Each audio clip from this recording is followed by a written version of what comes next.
国民党顶调新北市长侯友宜出来选总统，民众党伫昨也提名党主席郭文哲，加上民进党的赖清德，明年总统选举目前是三卡都。侯友宜今仔日也讲到这副手人选，外界有人支持郭台铭来做伊的副手。侯友宜是学了这郭台铭的理念和伊相同。安那讲到郭文哲是开始做青年战队，吸收少年人来替伊拼选举。那讲到这个副总统赖清德，早起是和英国前首相特拉斯见面，强调台湾会坚定推动世界和平。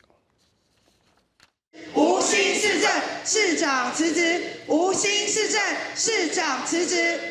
国民党17定调新北市长侯友宜，伫讲2024总统大会，传出有计上紧伫9月请假全力拼选战，真可能比照自2015年台积参选模式，请假3个月高悬出薪水。那也总统竞选确定了后，副手的名单真受关注。他3大理念：和平嘛、青年嘛、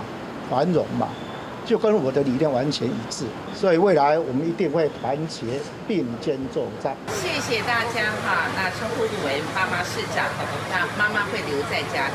鸿海集团创办人郭台铭伫面切表态全力相挺，党内除了侯郭配合作参选的声音，前台大校长关仲敏也互看作是乌马竞选。民众党主席郭文哲正式得到党提名参选总统了后，随即招募青年战队布局陆战，也为郭台铭抱不平。我有跟郭台铭讲，我说等你冷静1-2天再说吧，对他来讲就很 shock 啊，因为我一开始就跟他讲说，你都不知道比赛规则，你怎么敢去参加比赛？副总统赖清德18早起接见英国前首相特拉斯，致辞的时强调台湾会坚定推动世界经济和和平。台湾作为民主阵营的一份子，也一定会坚定地站在印太的第一岛链上面，发挥民主的功能以及经济的力量，